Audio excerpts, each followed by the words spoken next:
Olá, pupilos e pupilas, estamos aqui hoje iniciando mais um livro Livra e hoje nós trouxemos para vocês um livro de Alex Hellman e Fernando Bess, A Boa Sorte. Muitos aqui conhecem esse livro, alguns conhecem, outros não conhecem, mas eu quero falar aqui para vocês que é um livro muito maravilhoso, muito bom, eu gosto dele, porque é um livro que ele atinge todos os públicos, ele tem uma pegada para o lado pessoal, assim como tem uma pegada para o lado empresarial. É um livro que fala de oportunidades, é um livro que fala de chances, é um livro que fala de sorte e fala de boa sorte. E existe uma grande diferença entre você ter sorte e você ter a boa sorte. Então, a gente vai conhecer essa diferença durante a nossa leitura.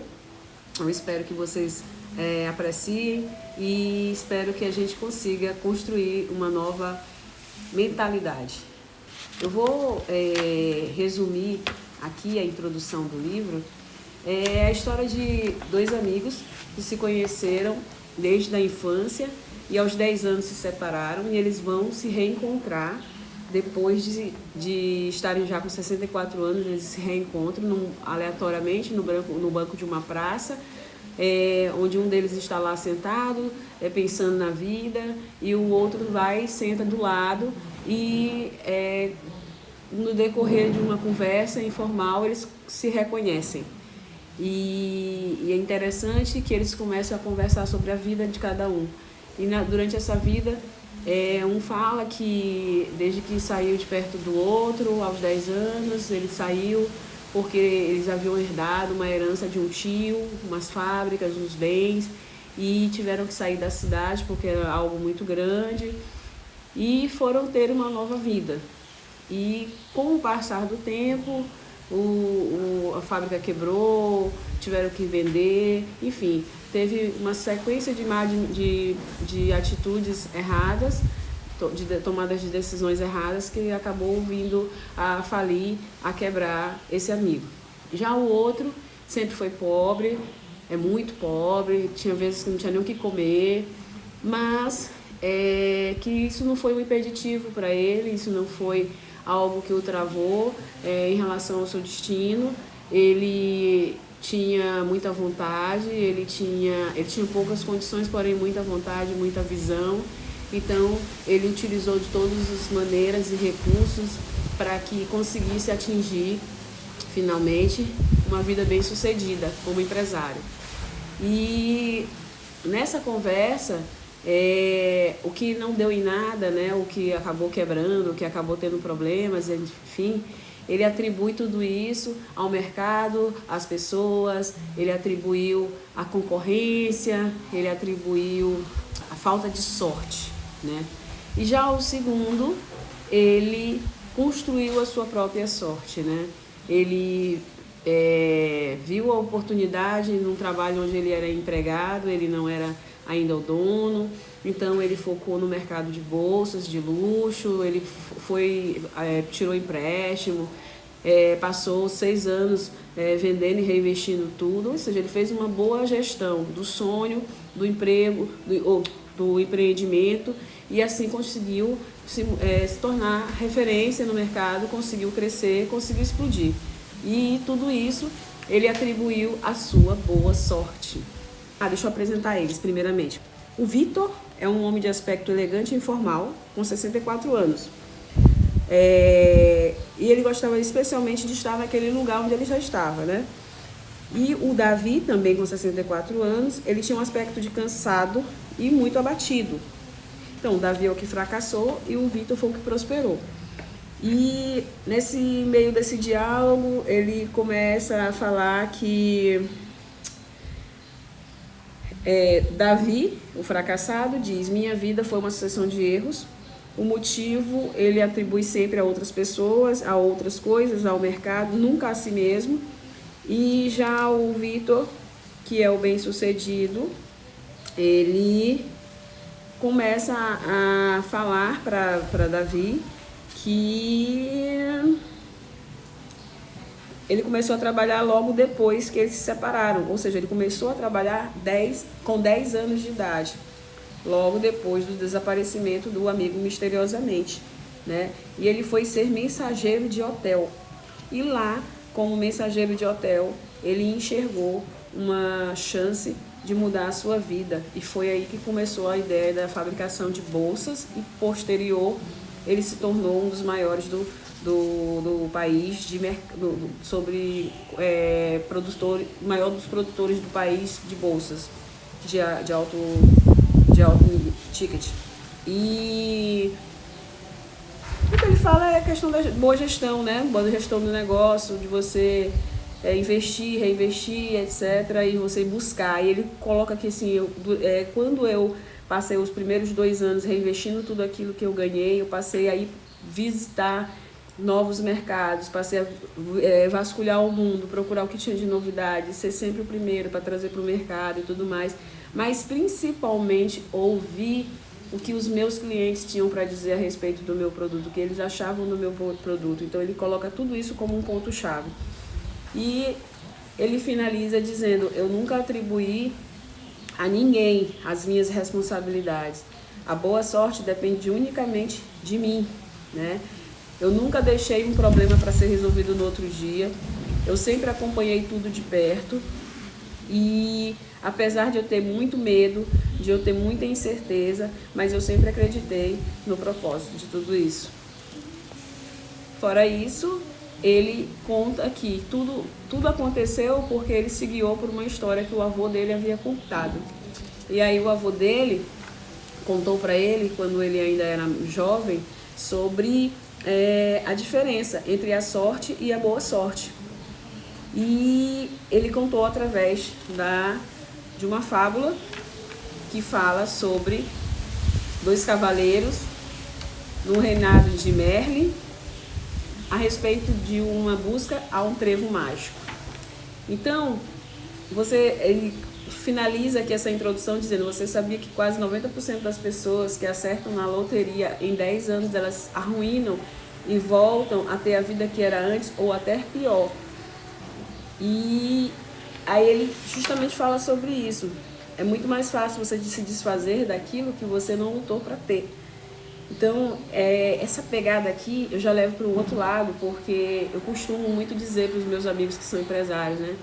Não precisa você ter os herdeiros para você pensar na sua sucessão, ou não precisa você colocar os seus filhos nos melhores colégios, nos melhores lugares, se você não implantar na cabeça dele a necessidade de querer aprender todos os processos para fazer com que aquele legado perdure, para fazer com que aquele negócio ele seja para os netos deles, né? Então, assim, esse entendimento você tem que criar como se fosse uma cultura de empresa dentro da sua casa, dentro da cabeça dos seus filhos. Mesmo que ele diga: pai, mãe, eu não quero fazer isso, eu quero ser aquilo, eu quero ser aquilo outro. Mas mesmo assim você tem que plantar na cabeça do seu filho o entendimento de que ele precisa sim viver os processos para ele ter certeza daquilo que ele escolheu para a vida dele. Ele precisa ter domínio, que ele precisa entender as sazonalidades do mercado que ele escolheu, para que ele consiga também se reinventar diante de algumas dificuldades que venham a acontecer, mas nunca acomodar ele na certeza de que ele pode fazer o que ele quiser, ele pode tentar 10.000 vezes, ele pode estragar com tudo, acabar com tudo, não valorizar o esforço dos que vieram antes, porque você não vai estar construindo um adulto próspero, né? Pelo contrário, você vai estar construindo um parasita, você vai estar construindo um problema e uma extinção, né? do seu legado. Hoje, apesar de eu ainda não ter meus filhos, mas eu já tenho tudo planejado, né? Tudo planejado de como eu irei criá-los.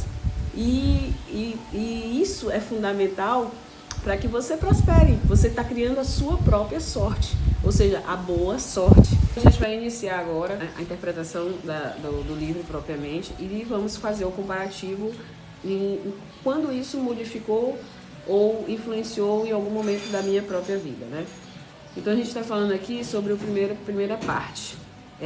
Aqui, o Merlin, a história fala basicamente disso, que existia um mago chamado Merlin, que ele morava num castelo, no reino, onde sempre haviam desafios, eventos que eram feitos para os cavaleiros e tal. Desafio como lutas, espadas, disputas, de jogos e etc. Mas nunca tinha sido realizado um desafio como esse, né? E aí, aqui diz que Merlin anunciou no Jardim do Castelo Real que ele iria fazer uma competição, no caso, né? Estava organizando um torneio onde o objetivo era fazer com que os cavaleiros envolvidos eles encontrassem o trevo mágico, ou seja, a sorte sem limites, que seria tipo que um trevo que teria apenas 4 folhas, porque existe diferença de trevos, né? Você vai começar a descobrir por aqui.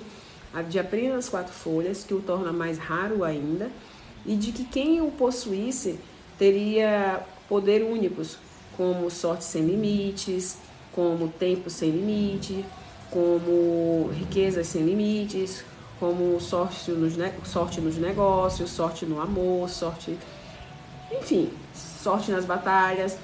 Era algo fantástico, né? E aí, só que isso chocou todos os cavaleiros. Como pode uma floresta como essa, que é enorme, são quase 12 colinas, é um absurdo, esse mago tá ficando velho, ele não tem sentido isso que ele está falando.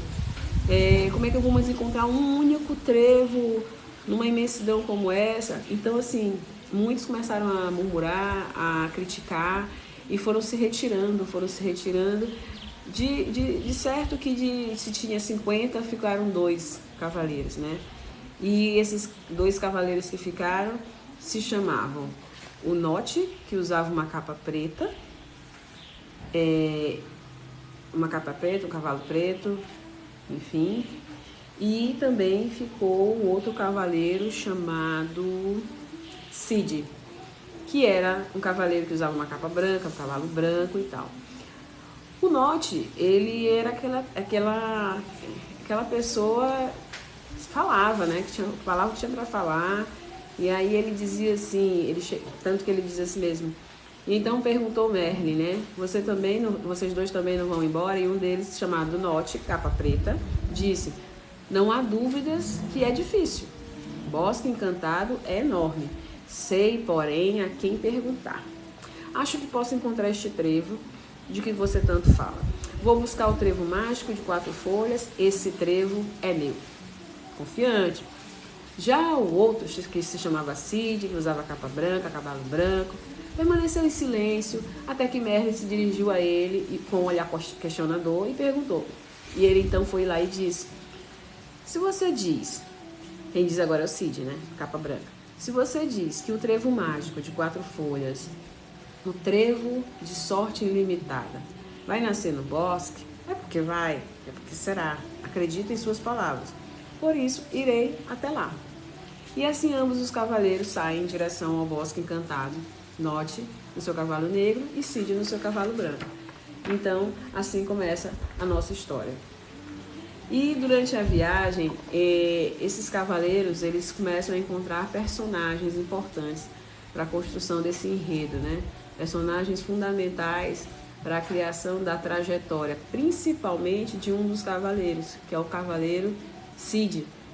Os dois vão ser colocados à prova nas situações, com as mesmas chances, diante dos mesmos personagens, dos mesmos obstáculos, mas cada um acaba que vai reagir de uma forma. Fazendo uma pausa aqui, sobre você ir buscar, né? Sobre você ir buscar. E principalmente quando você tem um foco, quando você tem um motivo, quando você tem um propósito. E isso independe, sinceramente, isso independe de tempo, né? De vida. Porque às vezes nós temos pessoas que traçam uma rota na sua vida com 9, 10, 12 anos de idade, por bom e por ruim. E existem pessoas que levam 50 anos para poder descobrir que tem um propósito na vida e que tem um objetivo. É relativo, né? Mas assim, o importante é você construir as suas chances, né? No caso aqui, a sua boa sorte. Porque a sorte, ela é muito aleatória, né? Ela depende de motivos muito terceirizados. Já a boa sorte é tudo aquilo que você faz para que quando você se prepara, para que quando as oportunidades apareçam, você esteja pronto.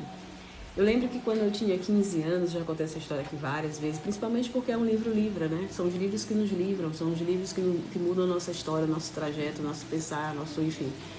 Eu li O Monge Executivo e com 15 anos eu decidi que eu não seria empregado de ninguém, que eu teria as minhas próprias empresas e que eu seria uma dona de empresa, uma empreendedora, que eu não faria distinção entre os funcionários, que eu iria mostrar para eles como é que faz a coisa e que isso, aquilo, outro. A mente viajava, né? Então eu planejei isso durante muito tempo. E assim fiz, né? Assim construí a minha história. Mas assim, uma coisa que eu sempre disse, né? Eu sempre dizia, eu disse assim, não importa o que você tenha de obstáculos, a situação geográfica, que agora virou a palavra do momento, né? A situação geográfica, não importa aquilo que você encontra na sua frente, porque é normal a gente encontrar dificuldades. O que importa é o que você faz com essas dificuldades, é como você encara essas dificuldades. Se você encara dificuldades, se você encara escassez financeira, se você encara distância, se você... Por exemplo, você quer fazer uma faculdade e tem pessoas que querem estudar, querem se tornar alguém, querem se tornar um advogado, por exemplo. Elas criam... tem aqueles que têm condição, vão com a faculdade particular, não perde tempo, vai lá e faz, acontece. Ou que tem um pai para pagar, ou que é herdeiro, enfim, tem os seus meios, né? Isso é um ponto. Mas existem aquelas pessoas que nascem em condições inferiores, que não têm condição, que muitas das vezes nascem em regiões periféricas e que a única coisa que elas têm é um estudo numa escola pública e que todos os dias ela anda 2, 3 quilômetros e que elas possuem várias desvantagens, como cor de pele, como situação financeira, como falta de básico, alimento básico, enfim. E elas vão para a escola muitas das vezes só para comer e estudar. E elas se tornam grandes nomes, elas se tornam grandes referências, elas se tornam nomes para a história. Então existem várias situações como essa. E aí você pergunta qual é a diferença, né? A diferença é que uns têm sorte e outros fazem a sua boa sorte. Então fazer a sua boa sorte é justamente isso. É você mudar o seu destino, é você criar as circunstâncias favoráveis, é você ver a oportunidade em absolutamente tudo, e mais principalmente como aproveitar essas oportunidades, é você se colocar preparado, é você se colocar habilitado para assumir as demandas que vierem, que o destino colocar diante de você. Então, você não precisa esperar certas coisas para poder agir, para poder se capacitar, para poder... Você não tem como adivinhar o que vai acontecer no futuro, mas você pode sim decidir estar preparado para que esse futuro se... Se você tem um objetivo de se tornar uma referência como escritor, palestrante, né? Tá aqui, eu estou fazendo hoje um curso de treinamento de oratória e interpretação.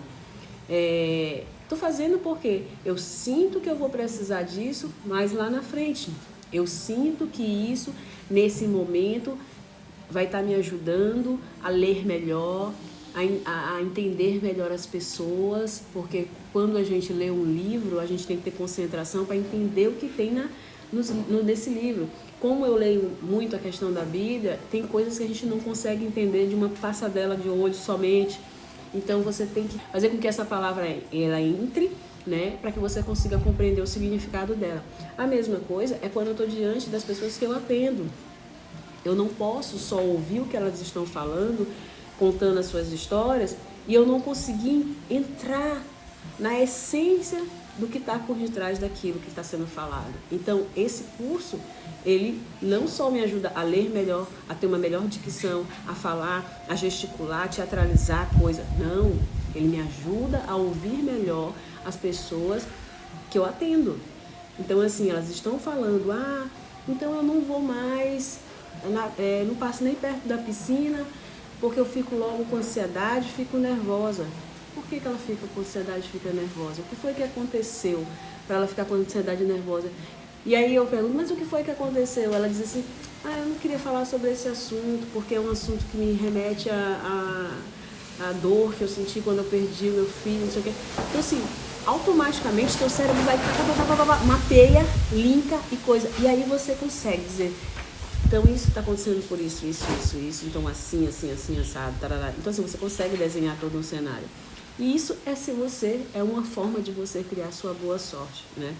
E aí, voltando para a história do livro Monge Executivo, hoje muitas pessoas viram para mim e dizem, mas ela teve sorte, mas ela se não fosse fulana ela não tinha chegado na onde chegou, porque se não fosse isso ela não tinha feito assim assado, porque...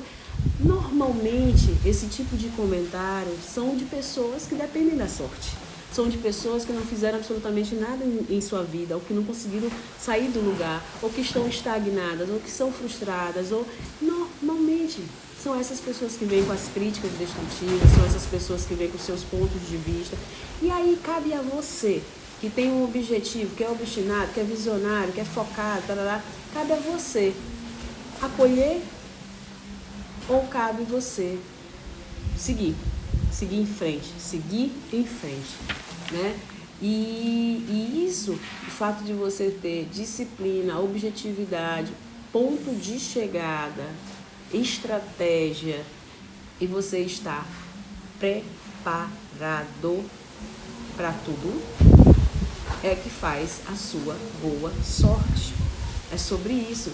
É você preparar o seu terreno para quando a chuva cair, as suas sementes estão enterradas, para quando a chuva cair, pronto, vai brotar.